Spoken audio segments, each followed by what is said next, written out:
A'udzu billahi minasyaitonir rajim. Bismillahirrahmanirrahim.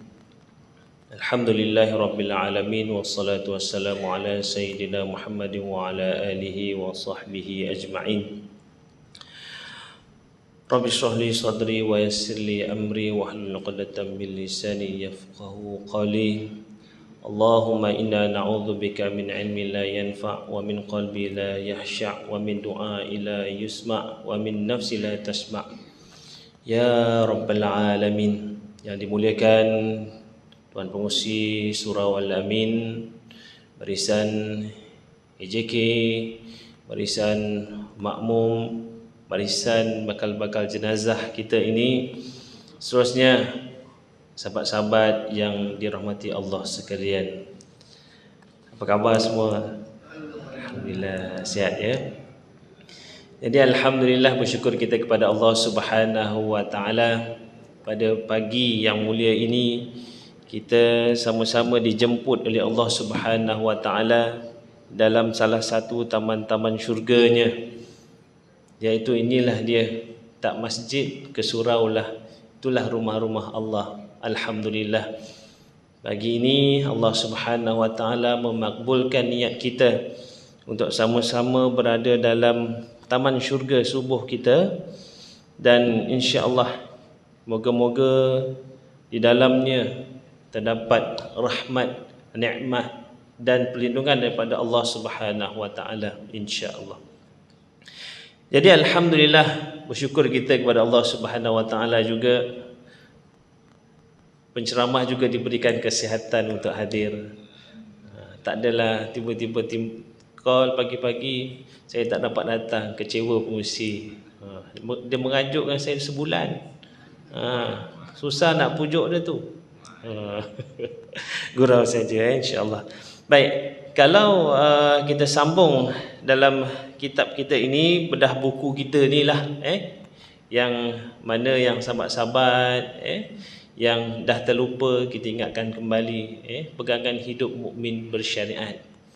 Jadi semua orang Islam yang memegang tauhid, beriman kepada Allah Subhanahu wa taala, mestilah wajiblah hidup dengan bersyariat. Syarat apa?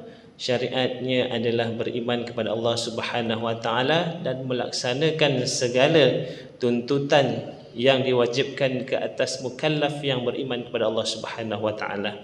Barulah nanti bila kita berada di dalam alam sana, alam barzah, alam kubur nanti, bila kita berada di padang mahsyar nanti, Allah Subhanahu wa taala membentangkan amalan kita berada di sebelah tangan kanan. Inilah amalan engkau di dunia ini dan engkau teruslah masuk ke dalam syurga fiha abada.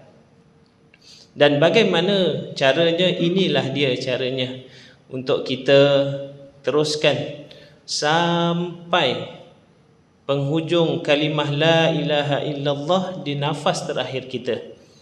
Dan pada bulan lepas kita telah mentelaah sedikit mengenai kelebihan-kelebihan zakat, dan juga kita tahu nisab zakat Negeri Sembilan ini adalah RM22,669.53. Jadi cukup je masa kita kena tunaikan zakat. Tak mampu secara keseluruhan, kita rasa berat, kita rasa susah sangat, tapi dia sedekah yang wajib. Itulah tuntutan mukmin yang bersyariat itu. Rasa rugilah. Setahun 900. Oh, sikit sangat 900, congak begitu kan. Mungkin ada yang lebih 2000 setahun. Tapi kita bolehlah bayar beransur-ansur kalau kita rasa berat sangat. Tapi tak boleh juga begitu. Lebih baiknya kita bayar terus, ataupun kita simpan di tempat-tempat yang dah tentu dizakatkan. Carilah tu, nanti cari kat mana. Jadinya hari ini kita akan ceritakan mengenai rahsia-rahsia zakat itu. Jadi rahsia-rahsia zakat ini Yang pertama adalah mengenai zakat ini, rahsianya yang pertama, dia salah satu rukun Islam. Jadi kalau kita tak melaksanakan zakat ini, adalah kita ni nak kata senang cerita lah, kata orang Islam lah. Kata bukan Islam apa, tak cukup rukunnya. Bukan kata oh ustaz ni dahsyat tu. Tak. Maksudnya tak sempurna lah dia tu orang Islam. Jadi kalau kita tengok di sini ada 3 pengertian, iaitu yang pertama, bahawa mengucapkan 2 kalimah syahadah adalah penetapan tauhid yang menegaskan bahawa sesungguhnya tiada yang berhak disembah melainkan Allah. Ia juga sebagai pengakuan dan penyaksian akan keesaan Allah Subhanahu wa taala, keagungan Allah Subhanahu wa taala, kekuasaan Allah Subhanahu wa taala. Jadi syarat kesempurnaan penyaksian itu adalah dengan cara tidak menyekutukan Allah Subhanahu wa taala. Macam-macam perkara yang secara tak sedar kita menyekutukan Allah Subhanahu wa taala secara terang-terangan ataupun secara halus dalam kehidupan harian kita yang tanpa kita sedari. Antaranya inilah dalam hati kita ni, kita sebut ubat inilah yang menyembuhkan aku. Itu syirik yang tersembunyi yang secara kita tak sedar. Cara kita melafazkan, kita niatkan dalam hati dia, Allah mengasbabkan ubat inilah menyembuhkan aku. Kalau tak Allah asbabkan ubat, tukang urut, kan, pergi syifa macam mana pun, pergi jumpa tabib macam mana pun, kalau Allah tak izinkan, maka tak jadilah. Jadi bila baik, alhamdulillah, Allah pertemukan dengan izinnya. Begitu. Jadi dalam apa cara sekalipun, kita hendaklah mengelakkan perkara-perkara yang menyekutukan Allah Subhanahu wa taala.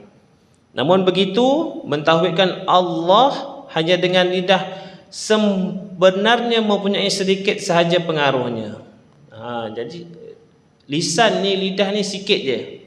Yang selebihnya adalah di dalam hati kita ini, membenarkan hati kita ini, membuktikan akan keimanan kita. Dengan keimanan kita dalam hati kita dengan ujian. Sejauh mana tahap ketaatan manusia kepada perintah Allah ini adalah diuji dengan ujian, macam-macam ujian. Ujian anak, ujian harta, ujian masa, ujian kesihatan, macam-macam. Barulah nanti kalau kita berjaya, kita tergolong dalam orang-orang yang beriman. Dan harta itu adalah salah satu perkara yang kita amat cintai. Kita diuji dengan harta, dengan wang, dengan kekayaan. Yalah ustaz, kalau tak kaya ni macam mana ustaz nak makan? Kan? Kalau orang Muslim tak kaya, tak banyaklah zakat. Ya? Dulu bila saya ditanya oleh seorang ustaz, kamu nak jadi orang kaya ke nak jadi orang miskin? Ramai yang kata, saya nak jadi orang miskin, sebab orang miskinlah ramai masuk syurga. Saya cakap, saya nak jadi kaya. Kenapa? Sebab saya nak bayar zakat banyak. Bila kita kaya, kita dapat bayar zakat banyak. Jadi kita menepati rukun Islam, kita dapat membantu sahabat-sahabat kita. Itulah dia.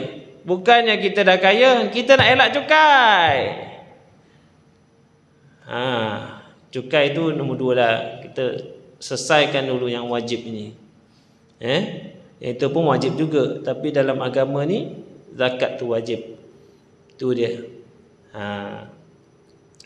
Dan kalau kita tengok harta ni, kalau kita tengok cerita Qarun kan, Qarun habis, sampai sekarang hartanya tak habis. Sebut harta Qarun tak habis sampai kiamat. Harta Qarun, kerana kayanya Qarun ni, tamaknya, sampai dia syirik kepada Allah Subhanahu Wa Taala. Dia dah kaya sampai lupa.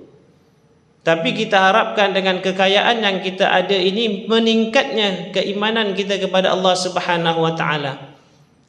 Contoh, kalau ada orang nak minta kita sumbangan, infak, sedikit sebanyak kita sumbang. Tak banyak, sikit, daripada tak ada langsung.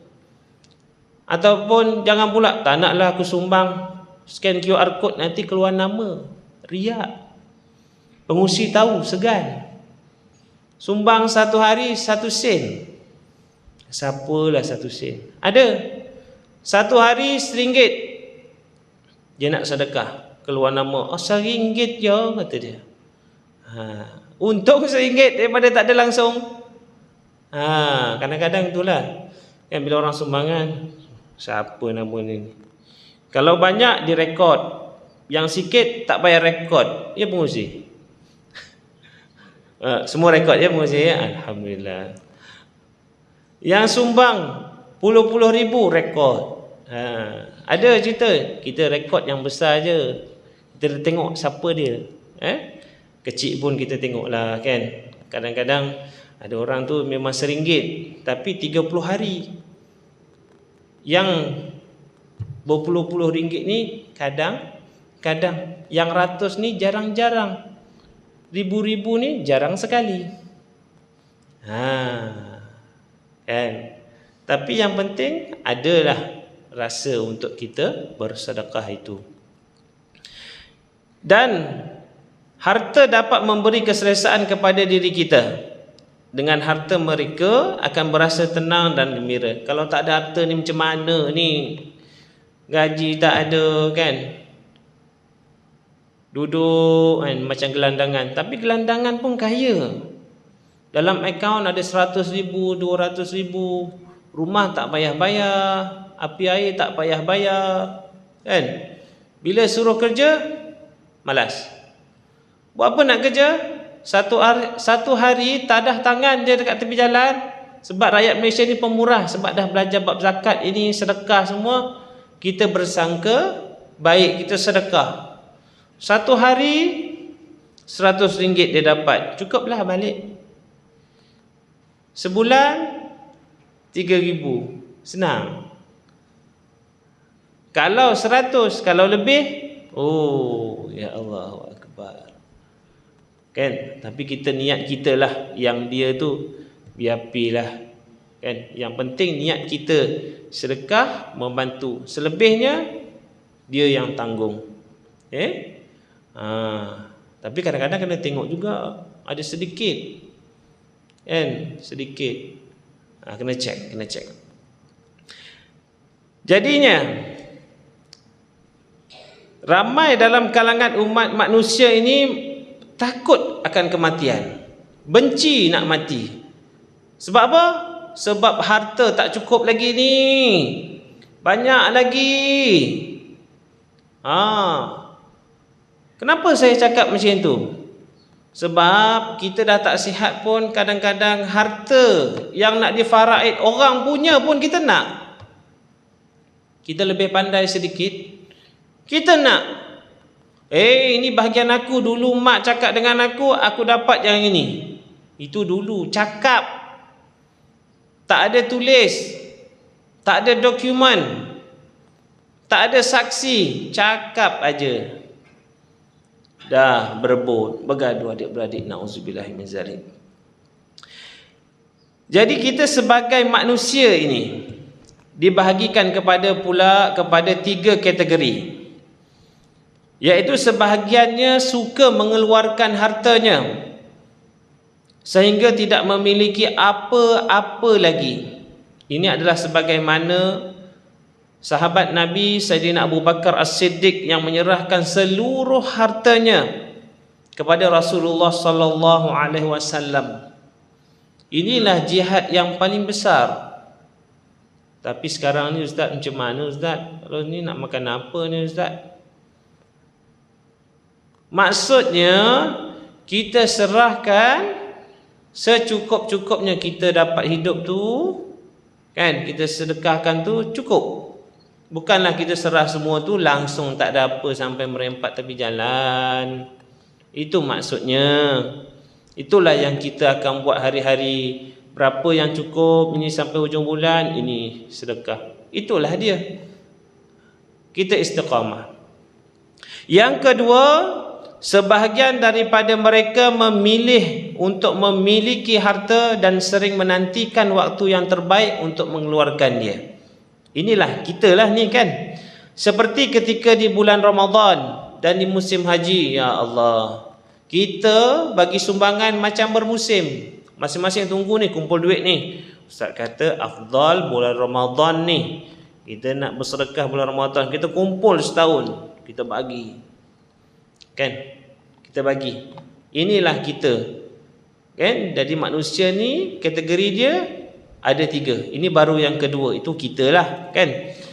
Jadi maksud menyimpan harta ialah untuk dibelanjakan, yakni untuk dinafkahkan menurut keperluan dan tidak digunakan untuk bersenang lenang. Sedangkan lebihan daripada apa yang diperlukan digunakan untuk amalan-amalan yang mengarahkan kebaikan di mana sahaja jalan ditemuinya. Maksudnya hari-hari kita bersedekah. Secara tidak langsung kita bersedekah kepada anak kita, kita bersedekah kepada isteri kita, keluarga kita, kan. Kita sedekah, kita beli belanja, kita bagi makan anak, itu kita bersedekah sebenarnya. Itulah keperluan kita dan Allah Subhanahu wa taala melihatnya sebagai sedekah. Yang penting hati kita ikhlas. Nanti di hujung nanti kita akan lihat golongan-golongan yang Allah Subhanahu wa taala yang beri lindungan khusus kepadanya. Nanti kita akan cerita di hujung nanti. Sajalah tu tak nak bagi balik. 7 golongan ini. Adakah kita ni tergolong dalam 7 golongan tersebut? Tapi kita tengok ni dulu 3 golongan manusia ini dalam menguruskan hartanya, dalam mensedekahkan hartanya. Jadinya golongan ini tidak cukup untuk menunaikan zakat sahaja, tetapi juga melakukan sedekah-sedekah lain. Sebahagian dari tabi'in berpendapat bahawa harta itu adalah haknya selain daripada yang diperuntukkan untuk zakat yang wajib. Mereka adalah Imam Nakhai, Atkha dan Mujahid. Asy-Syatibi apabila ditanya apakah dalam harta itu ada hak orang lain, maka beliau berjawab, ya, dalam harta itu memang ada hak orang lain. Firman Allah Subhanahu wa taala di dalam surah Al-Baqarah ayat 177, wa atal mal ala hubbihi dzawil qurba, dan mendermanya seseorang akan hartanya sedang dia menyayanginya kepada kaum kerabat. Jadi Allah Subhanahu wa taala mengiranya jariahnya yang besar. Sebab apa? Kita mensedekahkan sebahagian harta kita untuk kerabat-kerabat kita. Dah selesai kerabat kita, barulah kita sedekah kepada orang lain. Kita tunaikan zakat wajib, kita sedekah sunatkan, tapi kita kena selesaikan dulu aqrabin kita, kerabat kita. Anak isteri kita, pak cik kita, apa dia?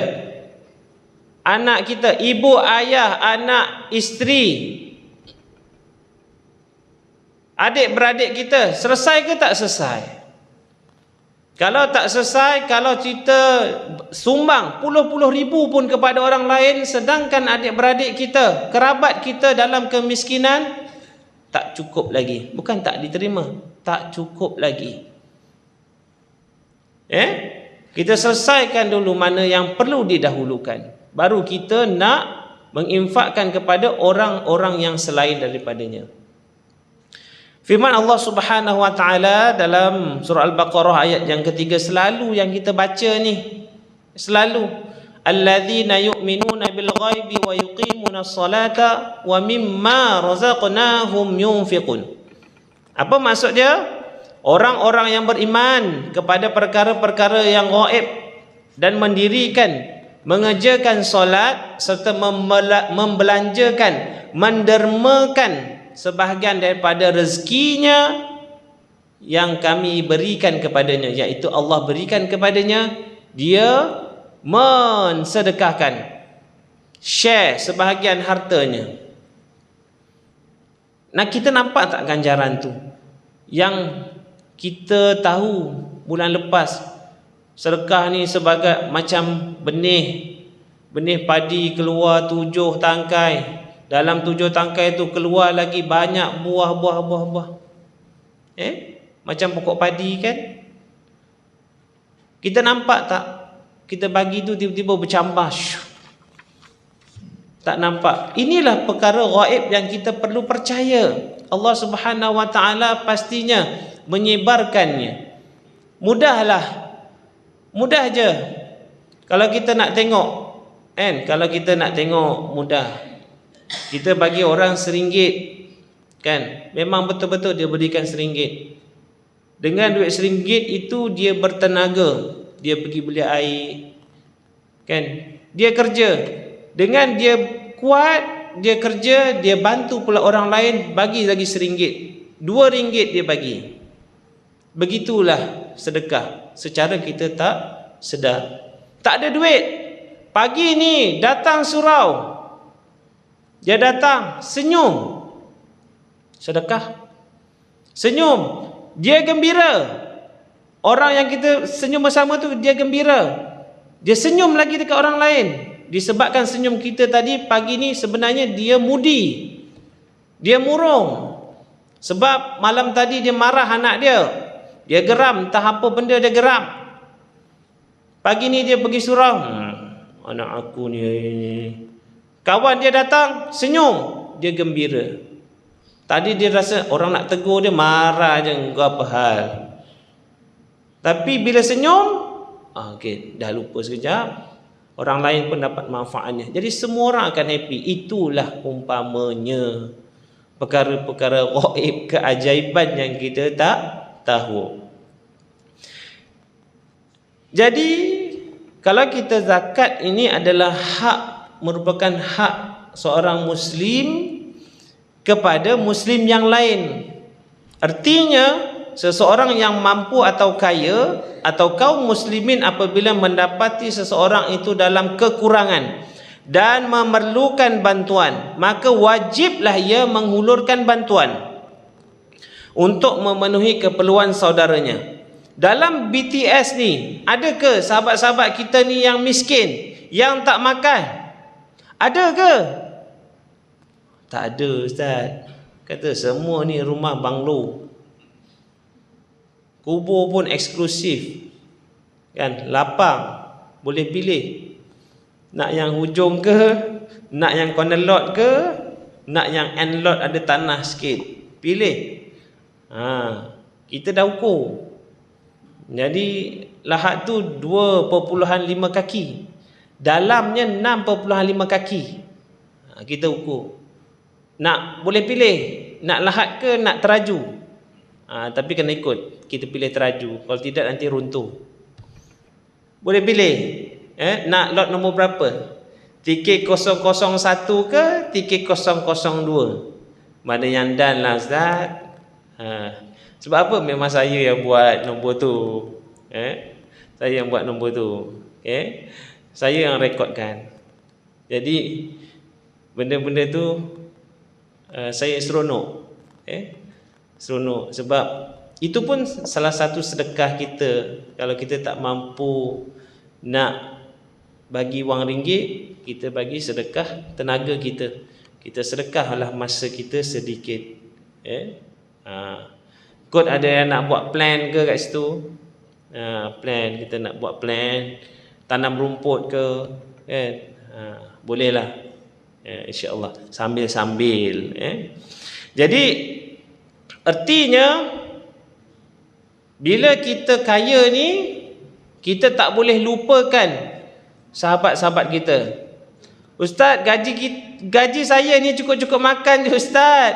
Kata cukup-cukup makan berapa yang adalah untuk kita sedekahkan. Jangan dia jadikan satu beban. Kita ikhlas. Yang hujung tu manalah tahu yang hujung tu kita nak pakai RM1 tu. Besok gaji, hari ni 24 hari bulan contoh. Ataupun orang pencen dia masuk awal sikit.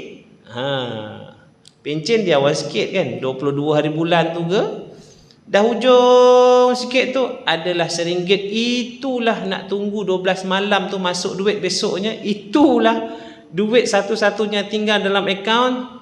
Lillahi ta'ala, sumbanglah Allah, murahkanlah rezeki. Mana tahu dengan hujung tu ada barakahnya.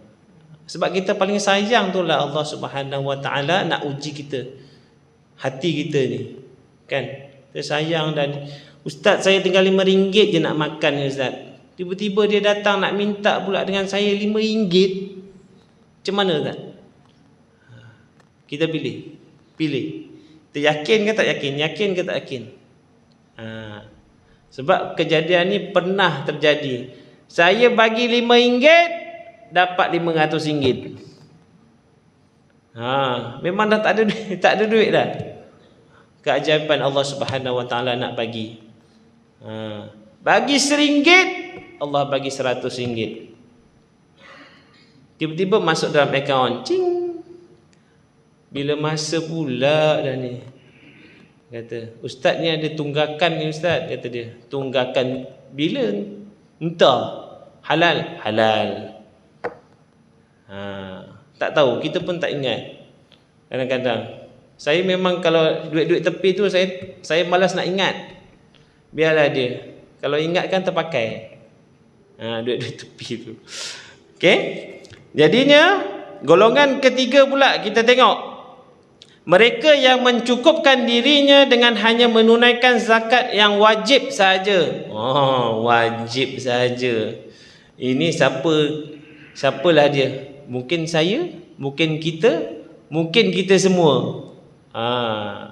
Jadi kita ni ada 3 golongan. Kita pilihlah kita nak jadi golongan manusia ni. Tapi salah tak? Tak salah. Cuma kita bagi gambaran sahaja.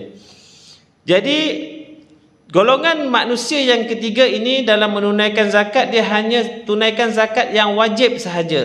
Sunat-sunat ni dia tak buat kot. Kan? Jadi apa yang telah menjadi kewajipan itu tidak dikurangi atau ditambah. Bila kita kira-kira, cukuplah RM2,222.22. Itulah cukup-cukup. RM2,223.3. Tak ada lebih, tak ada kurang. Tu je cukuplah. Kan? Ikhlas tak? Mesti wajib ikhlaskan.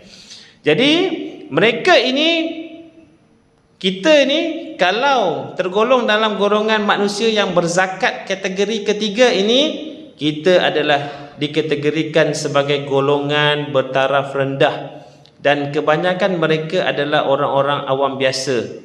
Orang-orang biasalah ni, belum mencapai tingkat mukmin tu. Mukmin takwa tu tinggi. Kita belum sampai lagi. Tapi insya-Allah kita dah nak sampai. Tapi kadang-kadang al-imanu yanzid wa yanqus. Menaik menurun. Baguslah kalau ada, boleh buat buat inovasi, ada pula meter. Kan, meter iman ni tiba-tiba naik. Wah. Bolehlah konsisten maintain, ada meter. Tapi tak ada zaman sekarang.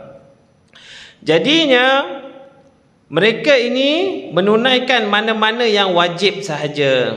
Ini tidak lain hanyalah kerana sifat bakhil mereka untuk mengeluarkan harta, dan bukan begitu mencintai harta mereka, tetapi dia bakhil. itulah golongan yang kurang cinta kepada akhirat. Jadi golongan-golongan ini bukan kita nak kata dia tak beriman, dia beriman, tetapi kurang sikit lah. Kita pun kata macam rugilah. Kita kena refleksi diri kita yang mana satu. Golongan yang pertama, golongan manusia yang pertama tadi, yang kedua tadi tu, alhamdulillah bagus.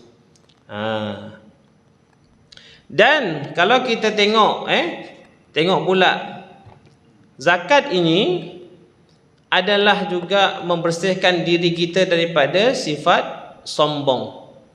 Sombong kita. Kita sombong. Oh, duit aku banyak, harta aku banyak, tanah aku banyak, haiwan ternakan aku banyak, tanaman bijirin aku banyak, sawah bendang luas. Kan? Akulah yang paling kaya. Tak ada. Bila kita berzakat ni, oh, Allah Subhanahu Wa Taala suruh aku share, wajib share. Kalau tidak, tak cukup ni rukun. Tak cukup rukun, jadi kita tak sempurnalah kita sebagai orang Muslim. Okey? Jadi tibalah masanya untuk kita lihat 7 golongan. Saya ada catatkan kat sini 7 golongan yang Allah Subhanahu Wa Taala lindung kita di hari kiamat. Yang pertama,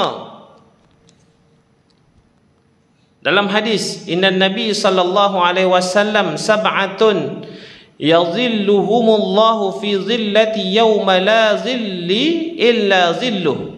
Dia kata 7 golongan manusia yang akan dipayungi, yang akan dibayangi lindungan Allah Subhanahu Wa Taala pada hari kiamat, dan tiada bayangan perlindungan selain daripada bayang-bayang Allah Subhanahu Wa Taala. Di hari kiamat nanti, di padang mahsyar nanti, Allah Subhanahu Wa Taala akan bagi awan perlindungan, redup je. Yang orang lain panas matahari sejengkal di atas kepala, kita rasa redup aja. Inilah 7 golongan. Yang pertama, imamun adilun, iaitu mereka ataupun pemerintah ataupun pemimpin ataupun imam ataupun ketua yang adil. Siapalah yang adil itu? Kitalah moga-moganya. Kitalah ketua keluarga yang adil. Kitalah ketua masyarakat yang adil. Apa-apa ketua yang kita pegang itu, kitalah yang adil. Macam mana nak katakan adil? Kita saksamalah, kita timbang taralah. Jangan pula kita buat, kita dah jadi ketua itu, kita buat atas dasar kepentingan peribadi kita. Semuanya yang kita lakukan apabila kita jadi pemimpin ketua ini adalah untuk kemaslahatan jawatan kuasa tersebut. Kalau ada niat apa yang peribadi itu, jauhkan, tepikan. Itulah pentingnya kita bermusyawarah. Dalam apa-apa organisasi, itulah yang paling penting. Sebab apa? Sebab perkara itu, bila kita musyawarah, kita boleh timbang tara bersama supaya kita sama-sama berpaksikan kepada Allah Subhanahu Wa Taala. Tapi kadang-kadang tak pun, kan? Tak pun, bila masuk tender dah ada list dah, ni saya punya. Dalam list tu nanti mesti ada dapat komisen. Komisen main ataupun salam tepi.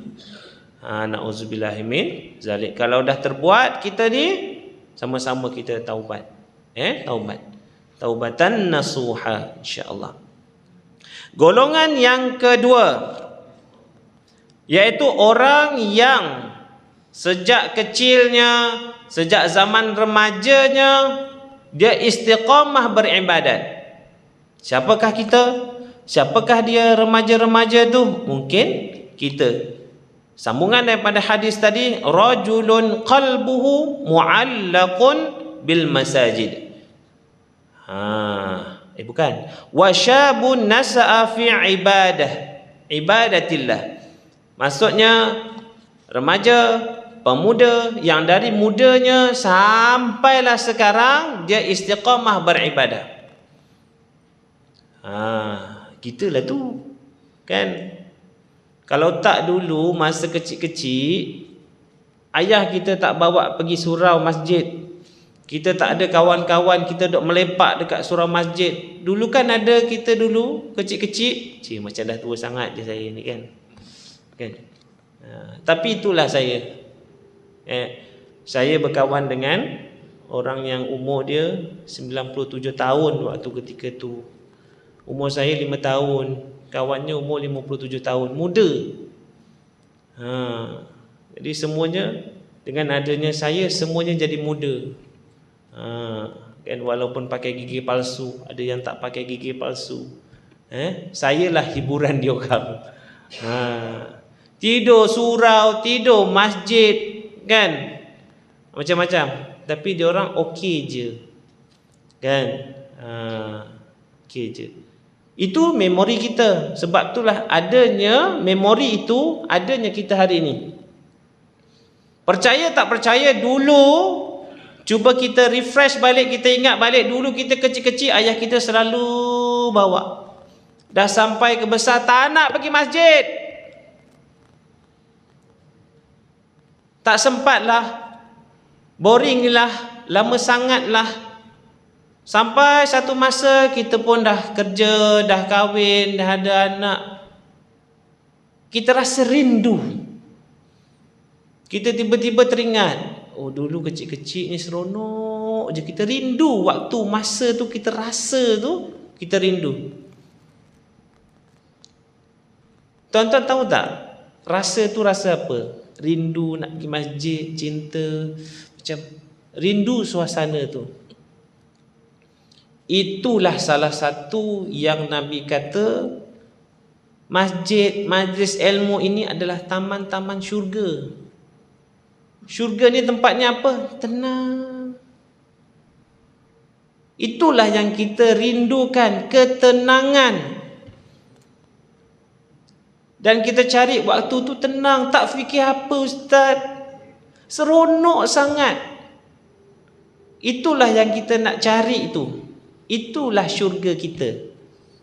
Sebab dulu kita tak sempat. Kerja, busy sana, kadang solat kita terlewat. Solat kita combine, Zuhur, Asar, Maghrib, Isyak, jamak terus. Kan? Kadang-kadang terlajak.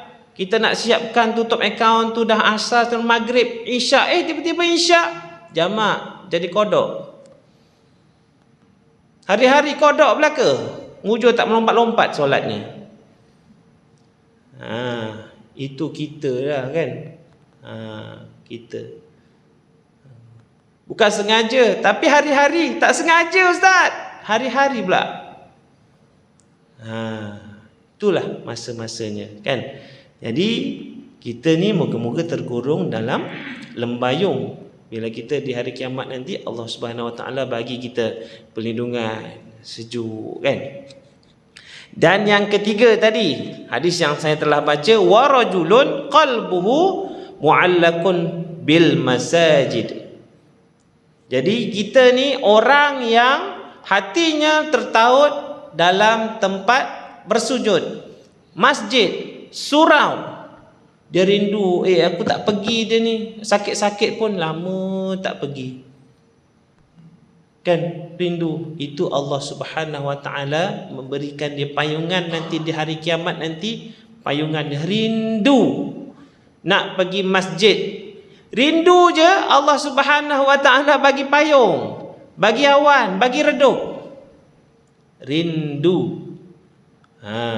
Yang keempat, tengok dekat situ.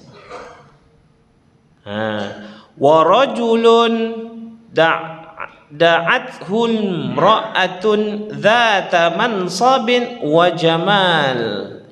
Kata yang keempat adalah lelaki yang menolak rayuan wanita cantik dan bangsawan kerana Allah Subhanahu Wa Taala. Kan, menolak apa? Wanita ni bangsawan, dia ajak kita berzina, kita tolak. Allah Subhanahu Wa Taala payung dia di hari kiamat. Sebelum saya terlupa, yang ketiga tadi, lelaki sentiasa terkenakan masjid. Tadi saya terperasan yang muslimat jeling je. Ustaz, dalam hadis ni lelaki je, perempuan tak ada ke? Katanya, yang perempuan kalau dapat izin suami, pergilah sama-sama kan. Kalau tak dapat izin suami, tak wajiblah ke atasnya.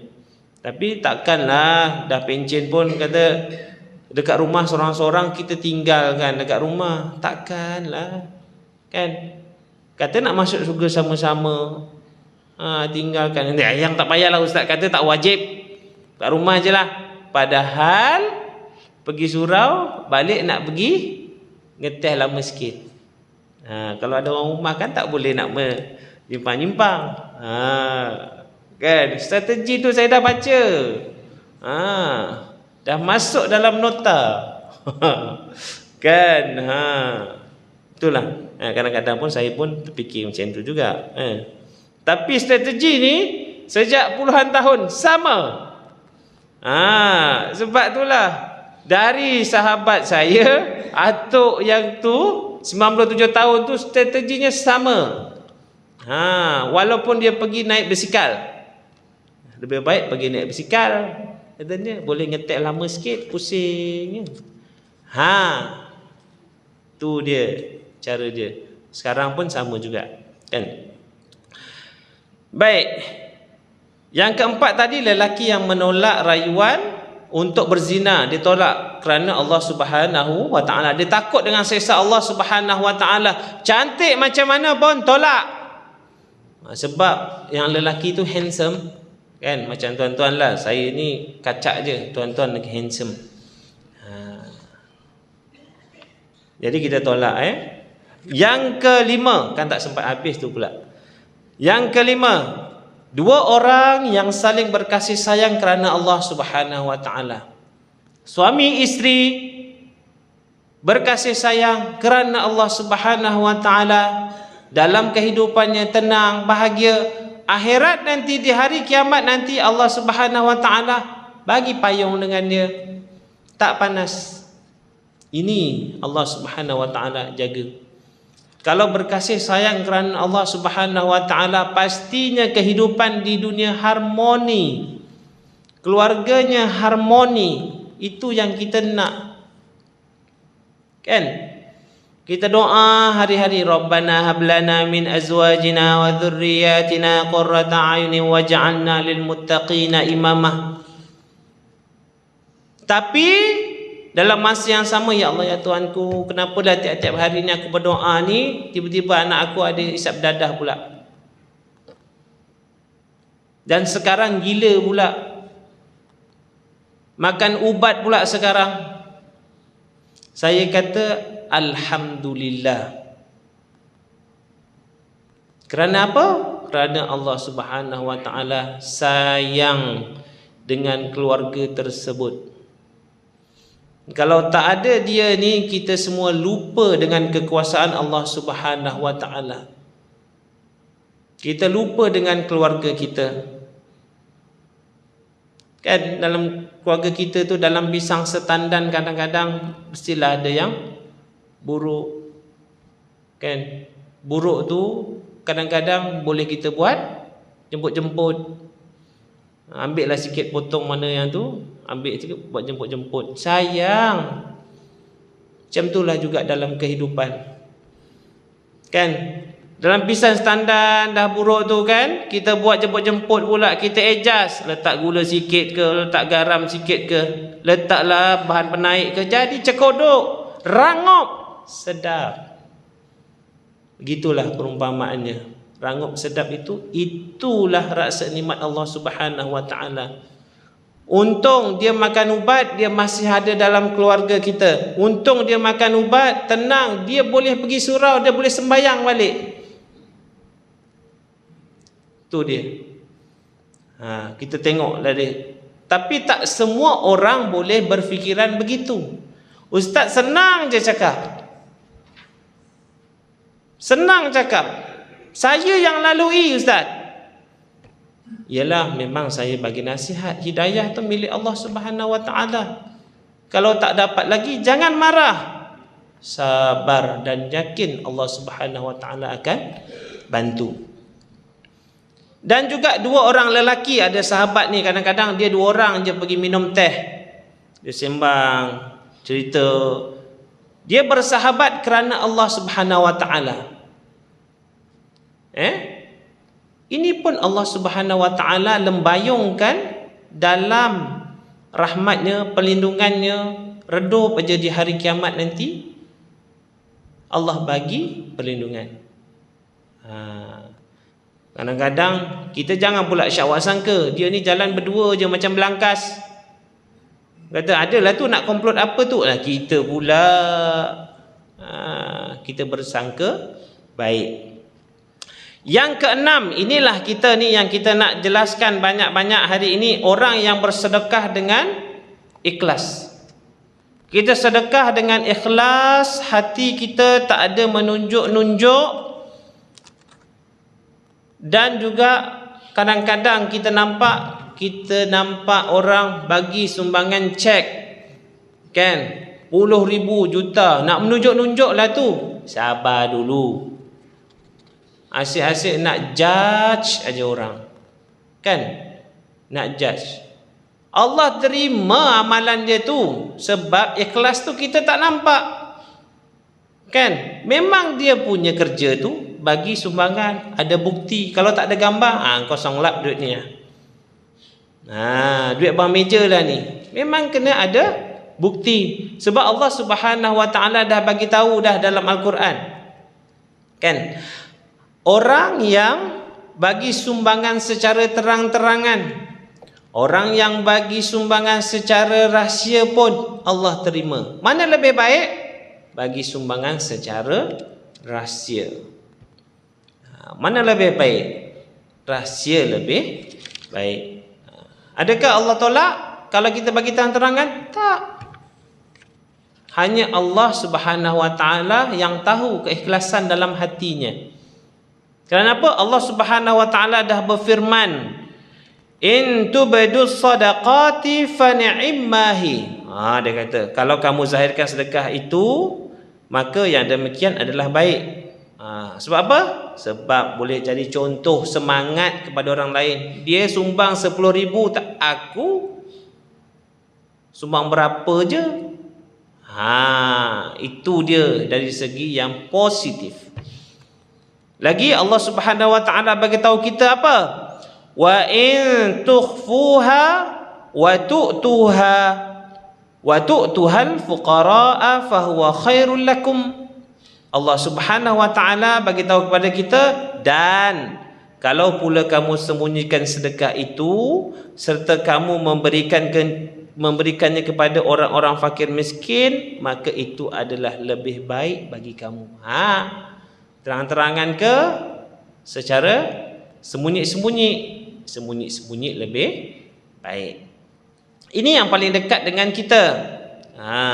Jangan pula kita dah sedekah ke orang tu ngungkit-ngungkit pula. Tengok tu, kalau tak kerana aku bagi engkau hari tu, engkau tak adalah tempat sini sekarang. Kau tak adalah. Inilah yang dilaknat oleh Allah Subhanahu Wa Taala. Allah Subhanahu Wa Taala laknat. Dia kata apa? Ya ayyuhalladzina amanu la tubtilu sadaqatikum bil manni wal adha. Dia kata, wahai orang-orang yang beriman. Orang-orang yang beriman ni Allah seru. Kita dah bersedekah tadi tu, kita dah ada orang beriman. Tetapi kita ini tergelincir sikit, tiba-tiba kita mengungkit. Janganlah kamu rosakkan pahala amalan sedekah kamu dengan perkataan yang berbangkit-bangkit dan kelakuan yang menyakiti. Kita dah sedekah, kata kau ni menyakitkan hati orang lain. Allah seru kepada orang yang beriman. Dia dah beriman sedekah, tapi dia tergelincir sedikit. Nampak tak? Allah jaga orang yang beriman ni. Allah bukan panggil ya ayuhan nas, seluruh manusia, tak. Khusus orang mukmin. Khusus ya orang mukmin, special. Dan pula kita hendaklah bagilah sedekah ini perkara yang baik, nak bagi baju yang baik. Jangan pula bagi baju yang berlubang, baju yang dah dijadikan kain lap pula. Jadi itulah yang kita kata Allah Subhanahu Wa Taala menerima semua apa yang baik. Allah tu suka yang baik, suka yang halal. Jangan pula nak cuci duit, kita sedekah cuci duit tu tak ada apa-apa. Itu tak ada apa-apa, kosong. Kita nak cuci duit, niatnya nak cuci duit, kosong. Cuci duit. Pasal kita dapat daripada loteri apa semua tu kan. Biasa ni orang bukan kita yang buat. Sebab itulah banyak tempat-tempat pusat kebajikan masyarakat yang Wallahualam, yang selain daripada kita yang Muslim ni, jadi tempat-tempat money laundry. Nak cuci wang ni, lepas tu bagi sumbangan banyak, nak cuci duit. Nauzubillahi min zalik, insya-Allah. Jadi itulah yang ke-6. Sebelum ni kena selesaikan juga ni, kalau tidak habis ni. Yang ke-7 adalah orang yang berzikir ketika sunyi mengalir air matanya. Kita duduk sunyi-sunyi, ya Allah, Asbi Rabbi. Bukan, tu nyanyi pula. Kata, boleh juga, tak ada masalah. Subhanallah,